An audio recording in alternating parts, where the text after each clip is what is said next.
I'm Mark Seifter. And I'm Linda Zeiss Palmer. And this is Arcane Mark.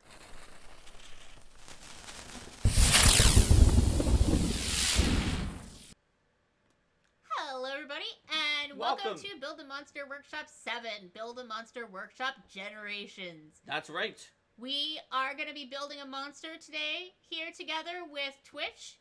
And how do we always start, Linda? When we build a monster? With a concept. With a concept.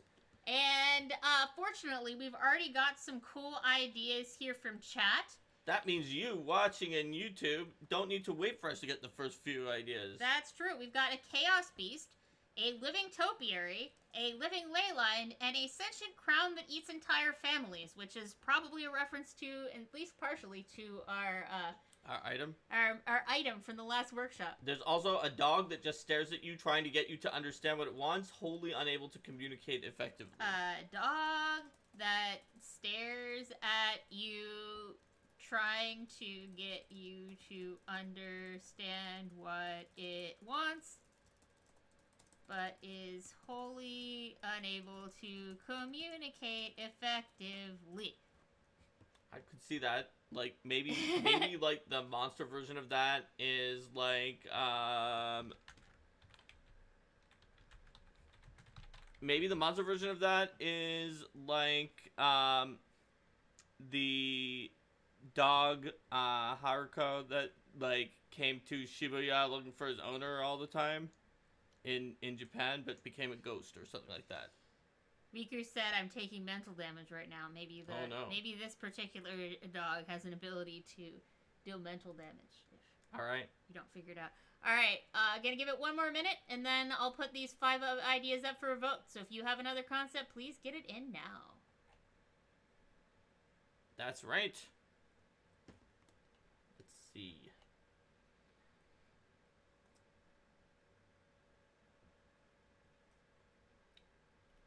Yeah, we have Chaos Beast, Living Topiary, Living Leyline, the crown that eats people and then their families, and then the staring dog.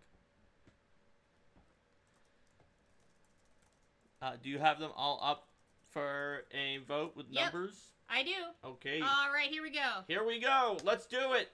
Please vote for your favorite. Vote for one. We will see what concept is the winner here in chat, and all right, then we'll I see make we've that got monster. One vote for 3. One vote for 2. One vote for 4. A wide variety of appeal in these monsters.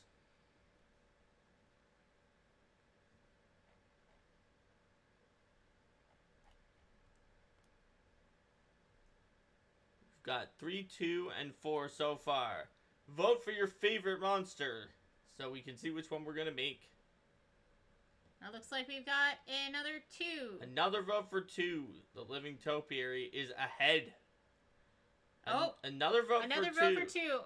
I think we're going to be making a Living Topiary here. It's going to be tough to make anything other than a Living Topiary because 13 especially people since Rico are watching didn't right vote now. For his own idea about the dog. Yes, but 13 people are watching with 3 all for 1, then 1 for all. Plus his idea about the crowd. So yes. Of Generations, since it's Build a Monster Workshop Generations. Alright, so I'm going to give just a little bit more time for other people to vote, but other than that, we're going to go with the Living Topiary unless a lot of things change. And while we're waiting for that, let's take a brief glance at what we're going to be doing next. So we're building top-down using Pathfinder 2nd Edition monster creation from the Game Mastery Guide. That means we need the concept first, and we're going to think a little bit about the concept and what it means for us. And then we're going to start choosing statistics. One of the next things we're going to have to do after we flesh out the concept is figure out what level this concept is going to be. So, for instance, a Living Topiary, you could do that at a lot of different levels, but, like, on a beast line, it's probably not very high level. It's not like level 20. Unless your concept is, like, this is a Living Topiary that's, like, the embodiment of an entire topiary garden or some something like that. The Maze of the Open Road wants to eat you and spit Yes, your bones out for with dessert. topiary. Its dessert is going to be a topiary tapioca made of your bones. I'll pass. No? No. Okay. I would not like topiary tapioca made of my bones, thank you very much. Fair enough. Well, nobody else voted, so yes, it is going to be a living topiary. Okay, we've got the living topiary. So what creature level do we want? Well, let's refine our concept while coming up with the creature level at the same time. I see elephant made of hedge here as... So an elephant made of hedge that's like very classic living topiaries, like an animal made of hedge. I think that's where my mind was going.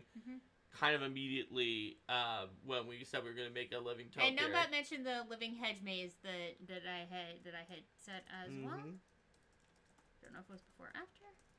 Hedge maze. It was before, or it was after you said the Maze of the Open Road being the thing, and I was talking about the giant topiary garden if we wanted the really high level one. But I think the topiary animal is like the classic quintessential living topiary creature, and I mean like. There is some sad dog topiary. There is some kind of living topiary in PF1. In fact, its name is literally Living Topiary, and it is literally a living topiary that is in the shape of an elephant. Like, literally is an elephant. That is exactly what it was. So, so Rexa Liquid is imagining exactly what PF1's Living Topiary is. It shows how on point all this has been. Yes. So it could be the sad dog topiary. So we could say that living topiaries...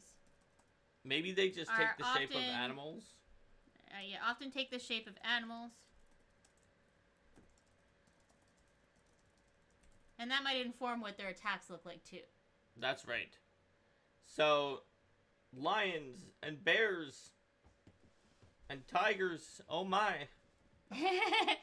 No, Rex has said no tigers. Just lions and bears. No tigers, okay. So, all of these things we could kind of fit into our concept of the living topiary as this animal-like, animal-shaped plant creature. So, it's got the plant trait. It's definitely a plant, and probably based on the types of animals we've said we wanted to reproduce other than just a sad dog, we're in like the level probably like 3 to 4 range. Yeah.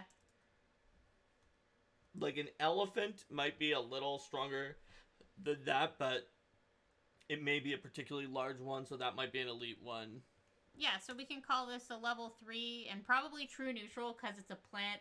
It's a plant. And it's a plant that's emulating animals. I think that makes sense. And what size are we?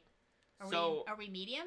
Are we large? I feel like the level 3 version that we're making here is probably, like, if you think about topiaries when you're going out and you're visiting things, if it wants to just sort of blend in and not look like it's particularly unusual for itself, those are usually, like, are they person size? Are they as big as a horse in general? Topiaries, but what do you think? Medium or large? It's definitely not going to be bigger than that or smaller. They could really be either. Okay. Depends upon what they're trying to blend into. That's a good point. But I mean, I think they might be like a little more likely to be medium. But if they're disguising as these specific, or not disguising as, but if they're emulating these specific animals, then maybe having them be. And Katrina says they vary from medium to large and is common probably more mediums. I feel that way too based on ones I've seen. So let's go with that. So let's go with a medium. Yeah, so this one can be a medium one.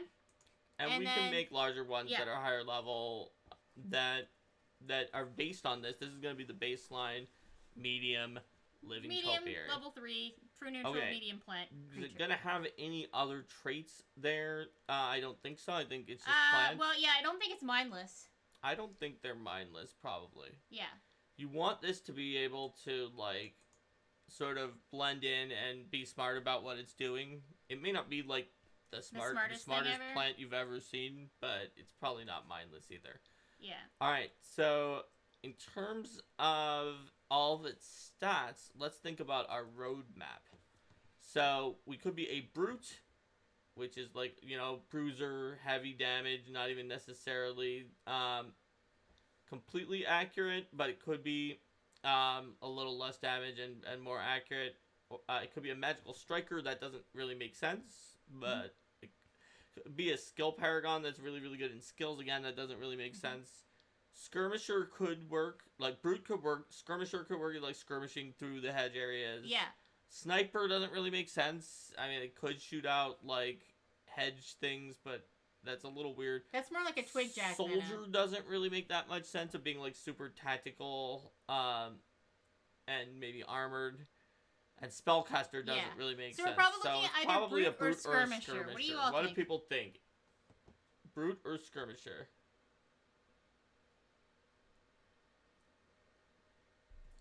And that will help us decide what kind of ability scores and other statistics we're going to build here. Medium topiaries, like the one listed above, are most common. Talented druids can shape smaller. Rexa Liquid says leaning brute. I'm slightly more leaning brute as well. I could see a skirmisher version. But yeah, taking a lot to hack through them kind of makes sense compared to just them being really easy to get through, but they're just always moving away from you. So what I can say is, medium topiaries like the one listed above are most common. Talented druids can shape smaller, more agile versions or larger versions that So let's make it a brute and entangle their foes. Here's our roadmap for brute, Linda. We're so right down our roadmap, we're gonna have low perception. Yep. The high strength, we don't have to go to extreme because we're not that big. High to moderate constitution. Low or lower dexterity and mental modifiers. Moderate or low AC. Hold on, so I got mod to high con, and then it was low or lower dex and mental modifiers. Lower dex and mental. Moderate or low AC. Moderate or low AC. High fortitude. High fort. Low reflex or will or both. Low ref and or will. High hit points. High HP. High attack bonus and high damage, or moderate attack bonus and extreme damage. Our choice between high or moderate extreme.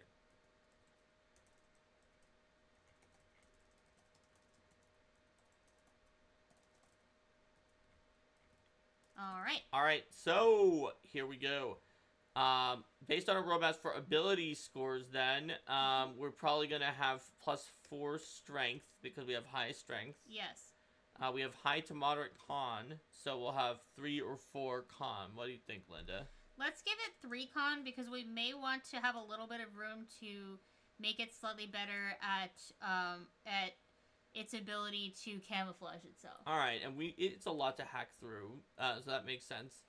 Now, low and lower is generally for dex and mental, which is +1, but you were saying give it +2 for dex, so it's a little better at camouflaging, even though it's a little higher than low, but it's below moderate. Do things that are camouflaging, though, would they be more likely to use deception to disguise I guess hedge? It depends on if it's hiding amidst other hedges or if it's just standing there like a statue, because if it's like a statue, like a gargoyle... It could be the gargoyle statue version of it. Then that would just be it's kind of a not rolling style of deception. So, yeah. This would be kind of a not rolling style of deception. So, low is +1. And what we could do is +2 dex, +1 charisma and wisdom, and intelligence of +0 or -1. Because it says low or lower on some of these. Maybe the int is +0.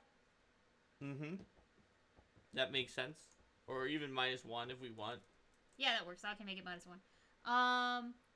All right. Sounds good. So then we've got the ability scores. We've got all the ability modifiers. Let's go into perception. What does our roadmap say? Low. It's low. It's not the greatest. They're guardians.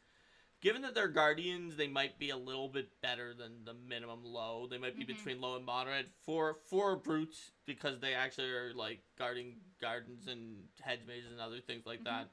So, what's our wisdom? It's +1, isn't Plus it? 1. So we could go with. So, the lowest we could go with is low, which is +6. We could go with +8 if But we wanted could to be do more +8. perceptive. Why don't we go Why don't with we do that?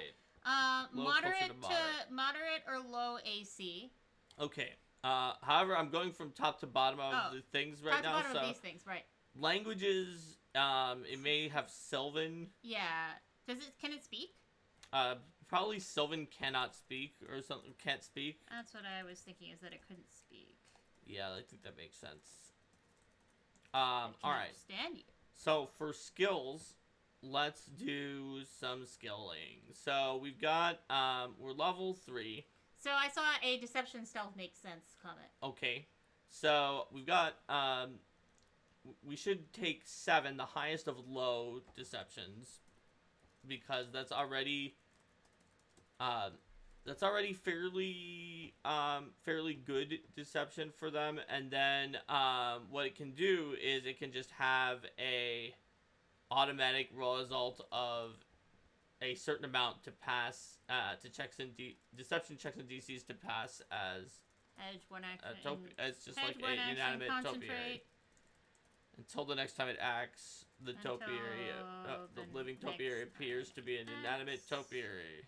It appears to be an inanimate topiary. And then what was that again? The needs a. It would just say it has get an automatic result of 30 on deception checks and DCs to pass as a topiary.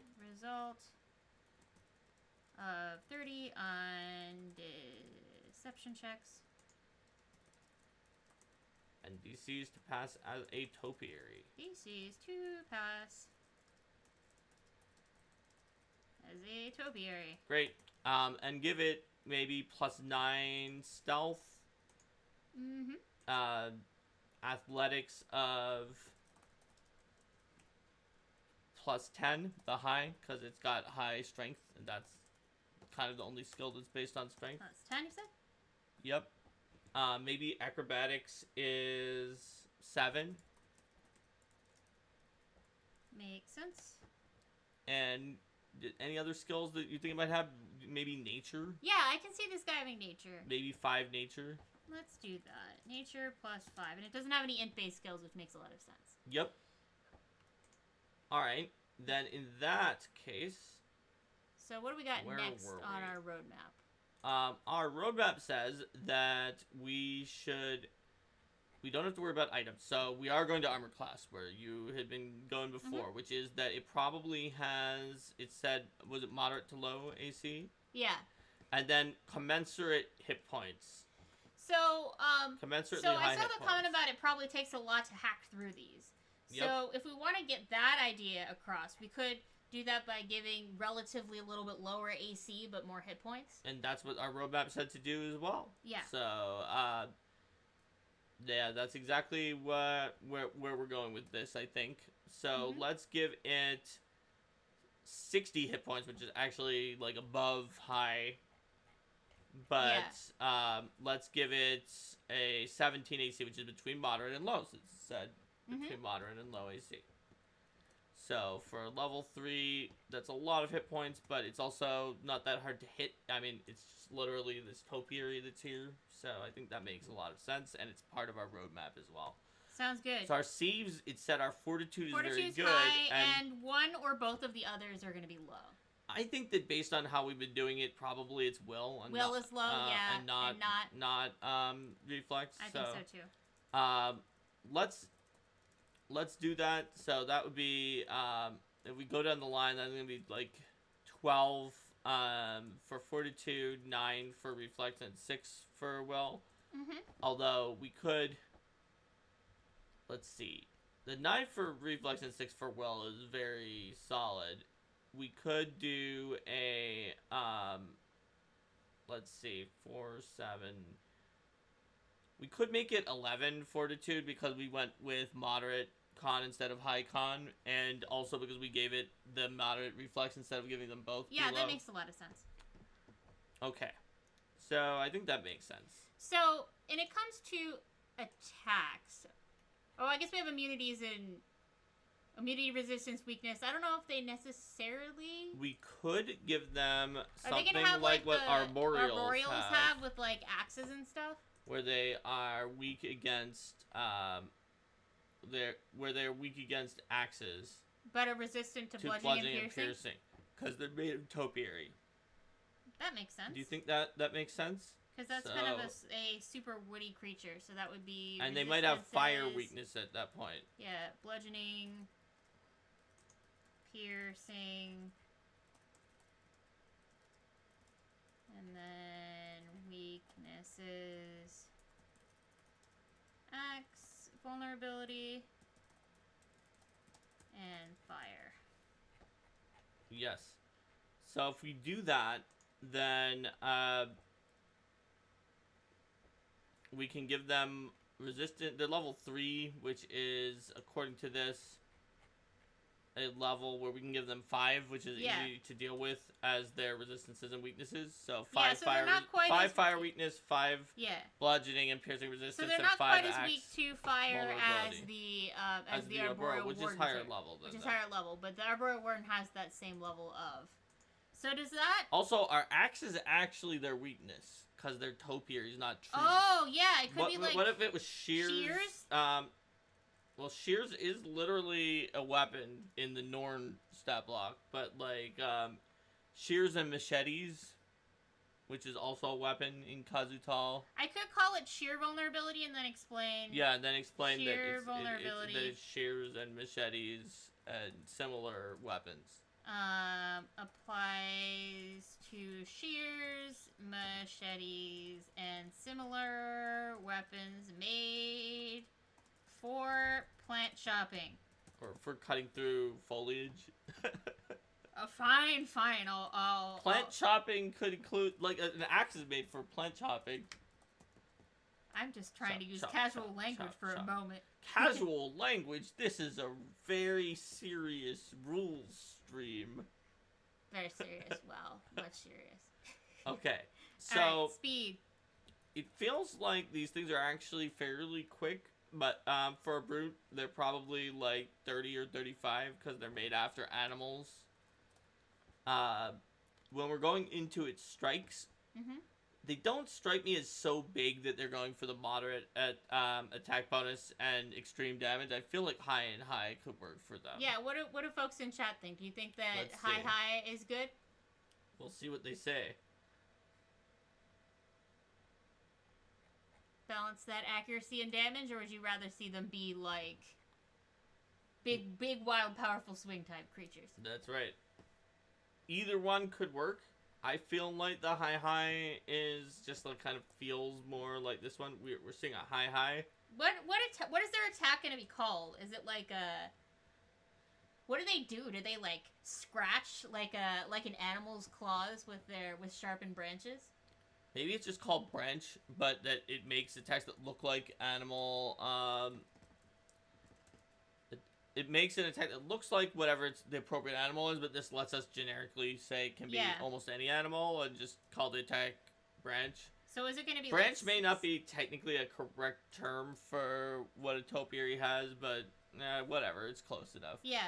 So is this going to be like slashing or piercing or? Let's think about that. So what is it going to do? Is it like stabbing you with the branches? I mean, I guess we can. I mean, real life topiaries are not going to stab you. Yeah, but we can look at what living topiaries were doing back then. Yeah. They were just slamming you with their branches, apparently. Brambly limbs and tusks. They had brambles on them, but they still slammed you for bludgeoning damage, it looks like. Yeah, but if these are more animal themed, I was thinking that might bring us a little bit out of the bludgeoning category. It might be. I mean, the one there was an elephant, but then it would hit you with the trunk and some other protrusions. So I mean, it could definitely, or maybe be like a like kind of a thorny vine type situation coming out of the topiary. So maybe bludgeoning versatile piercing because of the thorns. Yeah, that makes sense. All right, so anyway, attack bonus plus 12, and damage is going to be, what do we have? We have +4 strength. Yeah. So we're looking at just the suggestion 1d10 plus 6 works pretty well. can work pretty well. Because of the fact that we could be like, well, you know, the 2 is kind of like a specialization that it gets really early or something, and that works out. Sounds good. So, what's next? Are we down to... Wait a minute. Yeah. I mean, we could also do... Yeah, D12 plus 4 is just too low. That's 10.5. Yeah. Okay. A lot of creatures at this level are not going to be able to... Yeah, so we don't have spells. Yeah, we don't. We don't know rituals. We're designing what about our abilities. special abilities. So we already have this thing where we're standing still. That's pretty good. Like, we probably need... We're level 3. We don't need a million abilities. We probably need, like, one more other ability. Yes. Like, does it have a reaction as its other ability, for example? Does it have some kind of, like, special combat action it uses when it's making its attacks to fight you? That's really what's going to finish this off for us. Yeah. Mm-hmm. And once we find that, I think we've solved it. Is there any history from the living topiary in the past that can give us anything useful? No, there's not. Yeah, it's mostly about like moving into hedges or changing. Yeah, it's just moving around into hedges, which we're just kind of saying that it can do. Well, it freezes itself rather than giving it all like the. Right. Mm-hmm. Hey, that one also had Sylvan can't speak. Oh, that is pretty funny. I mean, I guess we might as well say that, like, it ignores the difficult terrain from foliage, or, you know, it moves at full speed through difficult... Is there a specific name for that? It's very similar to, the ability that druids have called Woodland Stride. You ignore difficult terrain caused by plants such as bushes, vines, and undergrowth. Well, I can just say Woodland Stride is Druid. Yep. It's probably the easiest way to do it. That is pretty easy. Alright, so we've got the fact that we can become immobile and hide among real topiaries. Rex says suggest an Entangly Strike. Okay, so yeah, we could do that. We could do an Entangly Strike. Maybe it's as simple as grab, because it entangles you with its topiary. Oh yeah. We add grab onto its attack. Plus grab. There we go. For its entanglingness. And then that kind of maybe does it for us. Not every monster has to be as complicated as some of the other ones we build. Though it can be a lot of fun to build a monster with lots of bells and whistles. This kind of does what it needs to do. If you look at it compared to like a gargoyle, which is one level higher, it has like about the same number of kinds of things that it's doing as that gargoyle. And gargoyles can definitely hold their own weight, like kind of mythologically and as a bestiary monster, even though they don't have a ton of different abilities, because what they do have works really well for them. Alright, so that is creating abilities. We kind of got a head start because we knew we wanted to freeze among topiaries, and we do. So let's see. The thing we created a plant, yeah. So it says to remember that we usually have low light vision. So let's give it low light vision. Yes. Weaknesses, sometimes fire. Which we have. And it's not mindless.